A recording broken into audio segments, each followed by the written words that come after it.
సామాన్య కార్యకర్తగా నేను కాంగ్రెస్ పార్టీలో చేరిన నాకు ఇవాళ రాష్ట్ర అధ్యక్ష పదవి రావడం అనేది అది కాంగ్రెస్ పార్టీలో సాధ్యమవుతుంది.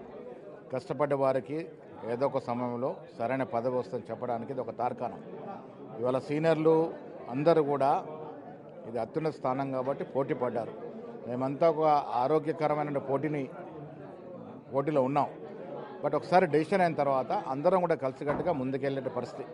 పోటీలో అభ్యర్థులు ఎవరైతే పోటీ పడారో వారందరూ కూడా నాకు సంపూర్ణ సహకారాలు అందించడానికి ముందుకొస్తున్న వేళ ఇవాళ రాష్ట్ర ముఖ్యమంత్రి, డిప్యూటీ ముఖ్యమంత్రి, సీనియర్ మంత్రులు, సీనియర్ కాంగ్రెస్ నాయకులు అన్నిటికీ మించి మా కార్యకర్తల బలంతో ఈ పదవికి న్యాయం చేస్తారని అనుకుంటా ఉన్నాం. కమిటీ ఎట్లా ఉండబోతుంది, ఎట్లాంటి కార్యక్రమాలు తీసుకోబోతుంది కాంగ్రెస్ పార్టీ? ప్రధానంగా ప్రభుత్వంలో ఉన్నది కాబట్టి అటు ప్రభుత్వాన్ని ఇటు కాంగ్రెస్ పార్టీ రెండింటి కూడా సమన్వయం చేసుకునే పరిస్థితి ఉంటుంది కాబట్టి ఎట్లా ఉంది? నాకు 35 ఏళ్ళుగా ఉన్నటువంటి సీనియర్ కాంగ్రెస్ నాయకుల సత్సంబంధాలు దీంట్లో ఉపయోగపడతాయి.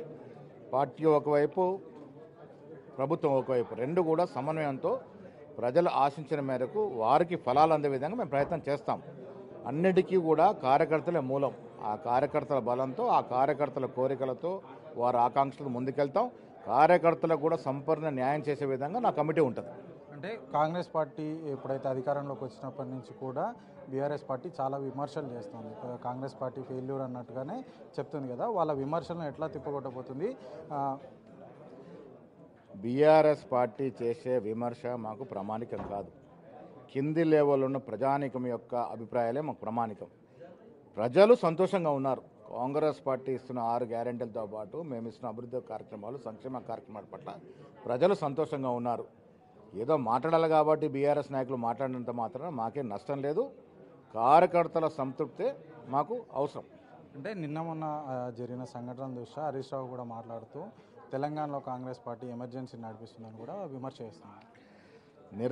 10 ఏళ్లుగా నిర్బంధ పాలన నడిపినటువంటి కేసీఆర్, కేటీఆర్, హరీష్ రావులకి ఇవాళ ప్రజాస్వామ్యబద్ధంగా నడుస్తున్న పరిపాలన మీద కామెంట్ చేసే అర్హత లేదు. మేము ఎన్ని వందల సార్లు హౌస్ అరెస్ట్ అయ్యామో మాకు తెలుసు. సో ఇవాళ పోలీసు రాజ్యం నడిపి పోలీస్ డిపార్ట్మెంట్ని కూడా స్వేచ్ఛ లేకుండా వారి కబంధ హస్తాలు పెట్టుకొని ముందుకు నడిపినటువంటి వ్యక్తులు, ఒక రాజరిక పాలనని మరిపించిన వ్యక్తులు ఇలా మా ప్రజాస్వామ్య పాలన గురించి మాట్లాడడం విడ్డూరంగా ఉంది. ప్రజలు చాలా తెలివైన వారు. గత 10 ఏళ్ల పాలన, గత 10 ఏళ్ల వారు పరిపాలన తీరు, ఇప్పుడు పరిపాలన తీరు వేరు చేసుకుంటా ఉన్నారు. 6 గ్యారెంటీలను అమలు చేస్తూ ఉన్నారు సక్సెస్ఫుల్గా, కానీ 6 గ్యారెంటీల అమలును ప్రచారం చేయలేకపోతున్నారని కాంగ్రెస్ పార్టీ మీద ఉంది. అందుకే నేను చెప్పేదంటే కార్యకర్తలే మూలం. మేము సంక్షేమ ఫలాలు, అభివృద్ధి ఫలాలు ప్రజలకు ఇస్తున్నా, ప్రజలకు చేరకపోవడం కారణం మా కార్యకర్తలు. ఆ కార్యకర్తలకే నేను విజ్ఞప్తి చేస్తూ ఉన్నాను. మన కర్తవ్యం ప్రభుత్వం ఇస్తున్న ప్రతి సంక్షేమ అభివృద్ధి ఫలాల్ని ప్రజలకు చేరవేసి ఇది కాంగ్రెస్ పార్టీ వల్ల అయిందని చెప్పే బాధ్యత వారిది. అందుకే వారి మీద నమ్మకంతో మేము ముందుకు పోతాం. కాంగ్రెస్ పార్టీ కార్యకర్తలు కానీ తెలంగాణ ప్రజానికి కానీ ఫైనల్ ఏమని చెప్పాలనుకుంటున్నారు? కాంగ్రెస్ పార్టీని మీరు అధికారం తీసుకొచ్చారు, చాలా ధన్యవాదాలు. 9 నెలల పాలన చూశారు. ప్రజలందరికీ నా విజ్ఞప్తి ఏంటంటే మీ ఆలోచన, మీ అభివృద్ధి, మీ అభిలాష, మీ కోరిక మేరకే కాంగ్రెస్ ప్రభుత్వం నడుస్తుంది. మీరు కోరుకున్న ఫలాలు, మేము ఇచ్చిన గ్యారెంటీలు పరిపూర్ణంగా మీకు చేర్చే వరకు మా ప్రయత్నం గట్టిగా ఉంటుంది. మాన్య ముఖ్యమంత్రి గారు కానీ, కేబినెట్ మంత్రులు కానీ, మేము కానీ మా తాపత్రయం అంతా కూడా ప్రజల ఆభిష్టం మేరకు, ప్రజల ఆకాంక్షల మేరకు పరిపాలన చేయడమే. ఆ దశగా మేము ప్రయత్నం చేస్తాం. ఆపోజిషన్ వారు బీఆర్ఎస్ కానీ, బీజేపీ కానీ పసలేని ఆరోపణలు చేస్తూ ఉన్నారు. ఉన్నది లేనట్టుగా, ఉన్నట్టుగా భ్రమ పలికే ప్రయత్నం చేస్తూ ఉన్నారు. వాటిని నమ్మకండి, వాస్తవాలు తెలుసుకోండి. కాంగ్రెస్ పార్టీ సిద్ధాంతం మీ అందరూ సుఖం సంతోషమే. ర్యాలీ ఎక్కడి నుంచి చేయబోతున్నారు, ఎట్లా ఉండబోతుంది? ర్యాలీలు నలుమూల నుంచి వస్తూ ఉన్నాయి. ఇవాళ గొప్ప అదృష్టం ఏంటంటే కార్యకర్తల కలయిక వచ్చింది.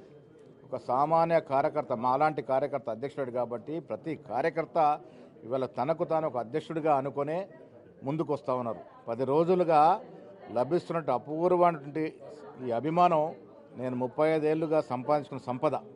ఈ సంపదను చూస్తూ ఉంటే నిజంగా నేను అదృష్టవంతులను అనుకుంటా ఉన్నాను. నలుమూల ర్యాలీలు వస్తూ ఉన్నాయి. ప్రధానమైనటువంటి ర్యాలీ అమరవీరుల స్తూపం నుంచి గాంధీ భవన్ వరకు ఉంటుంది. For more videos subscribe to PCN channel. గంట మర్చిపోకండి, కొట్టేసేయండి. Please subscribe BCN channel. Please subscribe BCN channel. ఇందులో మీకు కావాల్సిన అన్ని రకాల హంగులు ఉంటాయి. Hi, this is MM Sri Lanka. Please subscribe to BCN channel.